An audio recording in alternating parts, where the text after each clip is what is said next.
Hello guys, मैं हूं स्वनी तोमर और आप सब लोगों का स्वागत है मेरे यूट्यूब चैनल गुरु जेईई पर। आज हम रिलेशन चैप्टर स्टार्ट करने वाले हैं। पहले हम 11th क्लास का जो रिलेशन टॉपिक है हमारा उसे कवर करेंगे ताकि आपका रिवाइज भी हो जाए, और उसके बाद हम 12th क्लास के रिलेशन चैप्टर की ओर मूव करेंगे। तो चलिए शुरुआत करते हैं। शुरुआत करने से पहले सबसे पहले जो इम्पोर्टेंट टॉपिक हमारा आता है उसको बोलते हैं हम कार्टेशियन प्रोडक्ट ऑफ सेट्स। उसको क्या बोलते हैं? Cartesian product of sets. दोस्तों ये जो कार्टेशियन नाम है ये आपने पहले भी सुना हुआ होगा। एक्स वाई प्लेन को हम कार्टेशियन प्लेन भी बोलते हैं, और एक्स वाई प्लेन को आप अगर याद करो तो किस तरीके से होता है। ये एक्स एक्सिस था, ये वाई एक्सिस था। अगर मैं एक्स एक्सिस पे कोई एक पॉइंट ले रहा हूँ, सपोज करो 1, और वाई एक्सिस पे ले रहा हूँ 3, तो इनके कोरस्पॉन्डिंग हमें एक्स वाई प्लेन में एक पॉइंट मिलता था जिसको हम 1, 3 इस तरीके से ऑर्डर्ड पेयर में डिनोट कर देते थे। इसी चीज़ को हम कार्टेशियन प्रोडक्ट बोल रहे थे। यहाँ पे कार्टेशियन प्रोडक्ट एक्स एक्सिस और वाई एक्सिस की हो रही थी। ठीक है, ये कोई नई चीज़ नहीं है, हम लोग इसे पहले ही पढ़ चुके हैं। तो चलिए शुरुआत करते हैं। इसे शुरुआत करने के लिए हम एक बेसिक से एग्जांपल लेते हैं। सपोज करो रोहित नाम का कोई लड़का है, और इस लड़के के पास 2 कलर की शर्ट है। शर्ट का मैं एक सेट बोल देता हूँ जिसमें रेड और ब्लू कलर की हमारे पास शर्ट है, और जो हमारे पास जीन्स है वो 3 कलर की बोल लेते हैं कि वाइट है, और हमारे पास ग्रीन है, और हमारे पास वायलेट है। ओके, तो कितने तरीके के पेयर्स ये यहाँ पे कपड़ों के पहन सकता है वो हम देखना चाहते हैं, कितने तरीके के पेयर्स पहन सकता है। तो पहला पेयर क्या हो सकता है कि red shirt white jeans, red shirt green jeans, red shirt violet jeans, blue shirt white jeans, blue shirt green jeans, blue shirt violet jeans. तो हमारे पास 6 तरीके के यहाँ पे पेयर है, और इन 6 में से किसी भी एक पेयर को ये रोहित नाम का लड़का पहन सकता है। कार्टेशियन प्रोडक्ट भी यही होती है। जब आपके पास 2 सेट होते हैं, सपोज करो एक सेट ए था और एक सेट आपके पास बी था, तो जब हम इनकी कार्टेशियन प्रोडक्ट यानी कि इनके क्रॉस प्रोडक्ट की हम बात कर रहे हैं, तो इसमें जो हमारे पास एलिमेंट आते हैं वो ऑर्डर्ड पेयर आते हैं। जैसे यहाँ पे 1, 3 एक ऑर्डर्ड पेयर है, 3, 1 अगर कोई पॉइंट है तो वो एक ऑर्डर्ड पेयर है, -2, -4 कोई पॉइंट है तो वो भी एक ऑर्डर्ड पेयर है। इस तरीके के जो हमारे पास ये पॉइंट्स होते हैं इनको हम क्या बोलते हैं? पेयर्स बोलते हैं। ए क्रॉस बी में हमारे पास ऑर्डर्ड पेयर आते हैं। किस तरीके के आते हैं? ए कोमा बी तरीके के। क्यों? क्योंकि जब हम यहाँ पे एक्स एक्सिस वाई एक्सिस में बात कर रहे थे तो जो हमारा पहला पॉइंट था वो एक्स एक्सिस का था, और जो यहाँ पे 1 था वो हमारे पास वाई एक्सिस का था, और इस प्लेन को हम एक्स वाई प्लेन बोलते थे। एक्चुअली ये में एक्स एक्सिस और वाई एक्सिस की कार्टेशियन प्रोडक्ट थी हमारे पास। ओके, तो ए क्रॉस बी किस तरीके का सेट हो गया हमारे पास? जिस ऑर्डर्ड पेयर का सेट हो गया, जहाँ पे जो फर्स्ट एलिमेंट है वो सेट ए का एलिमेंट है, और जो सेकंड एलिमेंट है वो सेट बी का एलिमेंट है। तो बेसिक सा था, ए क्रॉस बी कार्टेशियन प्रोडक्ट है हमारी सेट ए और सेट बी की, यानी कि ऑर्डर्ड पेयर्स का सेट है, जहाँ पे ए कोमा बी जो हमारे पास है ये एक ऑर्डर्ड पेयर है, जहाँ पे फर्स्ट एलिमेंट सेट ए का है और second element second set B का है। ओके, सिंपल सा था। इसके बाद में हम चलते हैं अपनी कुछ इंपॉर्टेंट प्रॉपर्टीज़ पर, जिसके नोट्स मैंने पहले ही बना रखे हैं। ये रहा हमारे पास। तो ये डेफिनेशन हमने यहाँ तक देख लिया। कार्टेशियन प्रोडक्ट को हम ए क्रॉस बी से डिनोट करते हैं और किस तरीके के एलिमेंट इसमें आते हैं। अब बात करते हैं जनरल चीज़ों की। जैसे फर्स्ट इंपॉर्टेंट चीज़ वो क्या है हमारे पास कि ए कोमा बी और बी कोमा ए आपस में इक्वल नहीं होते। आप ही बताइए क्या 1, 3 पॉइंट जो एक्स वाई प्लेन में है और जो 3, 1 पॉइंट है हमारा एक्स वाई प्लेन में, क्या वो दोनों सेम पॉइंट हो सकते हैं? नहीं गाइज, वो कभी भी सेम पॉइंट नहीं होते। इसलिए दोनों जो पेयर्स होते हैं हमारे पास वो भी नॉर्मली इक्वल नहीं होते।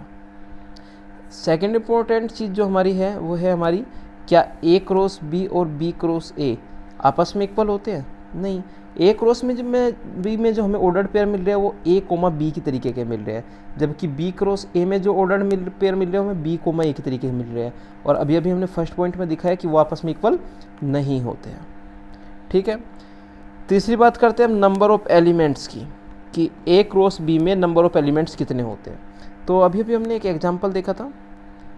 इस एग्जाम्पल में हमने देखा था कि फर्स्ट सेट जो शर्ट का सेट था उसमें नंबर ऑफ एलिमेंट्स कितने थे? 2। जो जीन्स का सेट था हमारे पास उसमें नंबर ऑफ एलिमेंट्स थे 3।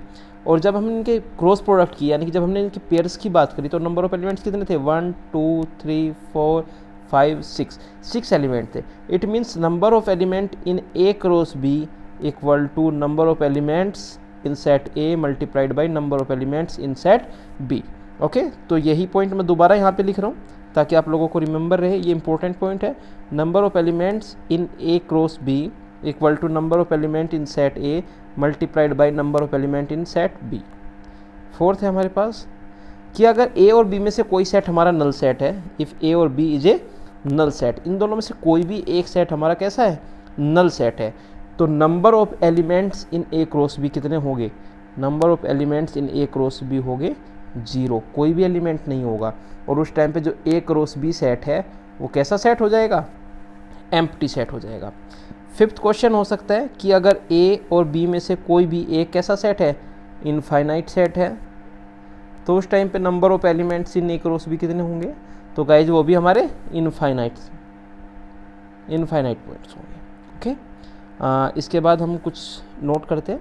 ये डिस्ट्रीब्यूटिव प्रॉपर्टीज होती है, जो नोट में हमारे पास पॉइंट है 1 2 3 4 5 6, ये सारी की सारी कैसी प्रॉपर्टीज हमारी डिस्ट्रीब्यूटिव। यहाँ पे जैसे क्रॉस यूनियन के ऊपर डिस्ट्रीब्यूटिव है, यहाँ पे क्रॉस इंटरसेक्शन के साथ है, यहाँ पे क्रॉस डिफरेंस के साथ है, यहाँ पे डिफरेंस क्रॉस के साथ है, यहाँ पे इंटरसेक्शन क्रॉस के साथ है, और यहाँ पे यूनियन क्रॉस के साथ है। तो इन सब को प्रूव तो मैं नहीं कर पाऊँगा, पर ये इंपॉर्टेंट होती है, बेसिक्स ही है। जब ब्रैकेट है, जैसे फर्स्ट और सेकंड में क्रॉस ब्रैकेट के ऊपर हावी है, जैसे A cross B union A cross C, यहाँ पे ए क्रॉस बी फिर इंटरसेक्शन ए क्रॉस सी। इस तरीके से ऐसा है कि आप बोल सकते हो कि यार कॉमन ले लिया है मैंने तो।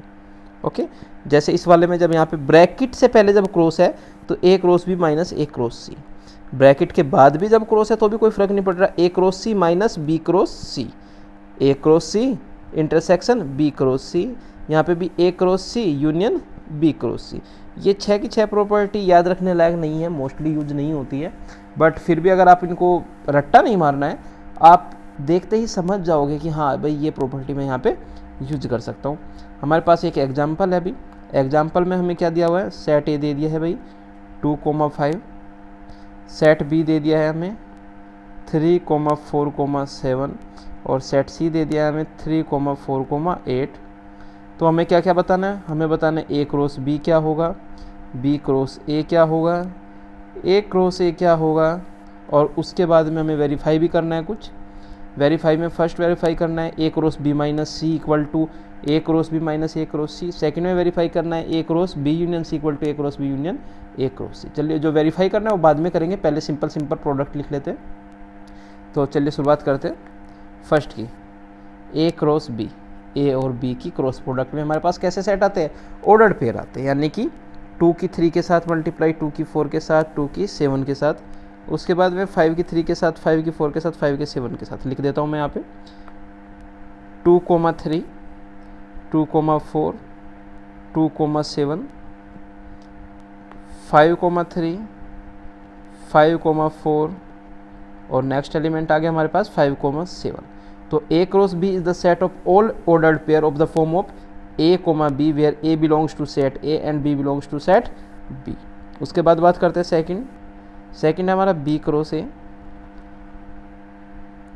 बी की अब ए के साथ हो रही, जैसे पहला एलिमेंट किसका आएगा 3 का और दूसरा एलिमेंट 2 का, और सारे ऑर्डर्ड पेयर आने चाहिए, यानी कि 3,2 है तो 3,5 भी आएगा, 4,2 है तो 4,5 भी आएगा, और उसके बाद 7,2 और 7,5 भी ज़रूर आएगा हमारे पास यहाँ पे। ओके, अब मैं अगर ए क्रॉस ए की बात करूँ तो ए क्रॉस ए का मतलब क्या है, सेट ए की खुद के साथ ही, तो 2,2, 2,5, 5,2 एंड देन 5,5 लिख देता हूँ, 2,5 मल्टीप्लाइड बाई 2,5, तो 2 की 2 के साथ, 2 की 5 के साथ, 5 की 2 के साथ, 5 की 5 के साथ।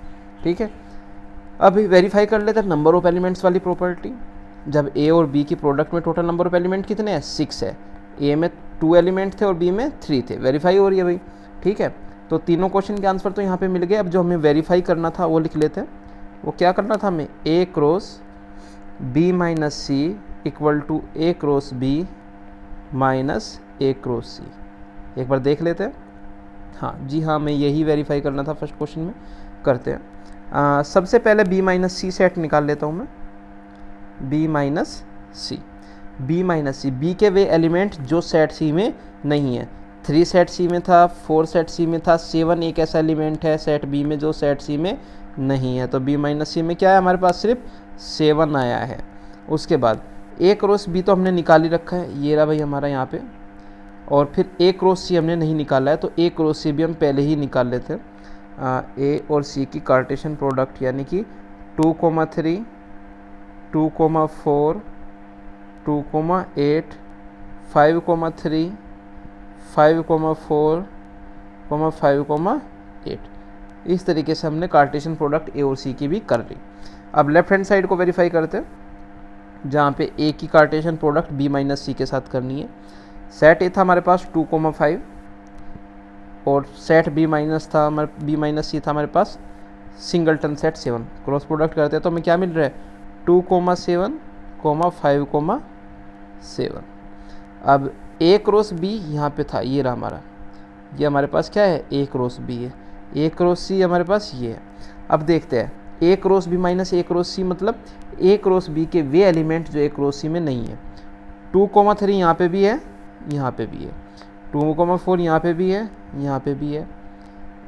2,7 यहाँ पे है बट इस सेट में नहीं है, तो 2,7 आ गया एक तो हमारे पास। 5,3 यहाँ पे भी है, यहाँ पे भी है। 5,4 यहाँ पे भी है, यहाँ पे भी है। 5,7 ए क्रॉस बी में है बट ए क्रॉस सी में नहीं है, तो 5,7 भी आ गया। वेरीफाई किया तो हमें क्या मिलता है कि ये जो लेफ्ट हैंड साइड थी और ये हमने जो अभी राइट हैंड साइड निकाली, दोनों कैसी आपस में इक्वल है। इट मीन्स फर्स्ट पार्ट हमारा वेरीफाई हो रहा है। सिमिलरली सेकंड पार्ट पे चलते हैं। सेकंड पार्ट में हमें क्या करना था, वेरीफाई ए क्रॉस बी यूनियन सी। तो पहले बी यूनियन सी निकाल लेता हूँ। बी यूनियन सी में क्या क्या आ जाएगा हमारे पास, 3, 4, 7, 8। अब ए क्रॉस बी यूनियन सी निकलता हूँ तो मुझे मिलता है गाइज, ए था हमारे पास 2,5, तो 2,3, 2,4, 2,7, 2,8, 5,3, 5,4, 5,7, 5,8। ये हमें ऑर्डर्ड पेयर्स का सेट मिल गया ए cross B union C. A cross B हमने पहले ही निकाल रखा है, ये रहा, और ए क्रॉस सी हमने यहाँ पे निकाल रखा है। इन दोनों का जब मैं यूनियन लिखूंगा तो मुझे मिलेगा 2,3 दोनों में था, 2,4 दोनों में था, 2,7 ऊपर था और 2,8 नीचे था। उसके बाद 5,3 दोनों में कॉमन था, 5,4 दोनों में कॉमन था, 5,7 दोनों एक ऊपर वाले में था ए क्रॉस बी में, और उसके बाद 5,8 ए क्रॉस सी में था। तो अब वेरीफाई करते, 2,3 यहाँ पे भी है हमारा, यहाँ पे भी है, थोड़ा बड़ा कर लेता हूँ। 2,4 इधर भी है, इधर भी है। 2,7 भी है, 2,8 भी है, 5,3 भी है, 5,4 भी है, 5,7 भी है, 5,8 भी है। भाई दोनों में सेम एलिमेंट है, सेम नंबर ऑफ एलिमेंट है। इट मीन्स ये दोनों आपस में इक्वल हो गए। सेकंड पार्ट भी हमारा यहाँ पे वेरीफाई होता है। दोस्तों इसी के साथ हमारा जो कार्टेशियन प्रोडक्ट से रिलेटेड जो भी हमारा चैप्टर था वो हमारा फिनिश होता है। इसके बाद नेक्स्ट लेक्चर में हम जो देखने वाले हैं वो है रिलेशन के बारे में, और मैं आशा करता हूँ कि आप लोग इसी के बेस पे 2.1 एक्सरसाइज लगाने की कोशिश करेंगे। यदि आपको कोई डाउट आता है तो आप मुझसे ज़रूर पूछेंगे, और वैसे तो 2.1 मैं भी सॉल्व करूँगा, पर फिर भी आप ज़रूर कोशिश कीजिएगा एक बार लगाने की। थैंक्स। चैनल को सब्सक्राइब करना मत भूलिएगा और अपने दोस्तों के साथ शेयर कीजिए इस अनाउंसमेंट के बारे में, जो एनडीए और मैं एयरफोर्स के बारे में यहाँ पे आगे लेक्चर प्रोवाइड करवाने वाला हूँ। ये उन लोगों के लिए काफ़ी हेल्पफुल रहेगा, और अगर मेरे सब्सक्राइबर बढ़ेंगे तो मुझे भी काफ़ी अच्छा लगेगा, इससे मुझे मोटिवेशन मिलेगा। तो वीडियो को लाइक करना मत भूलिए। Thank you guys.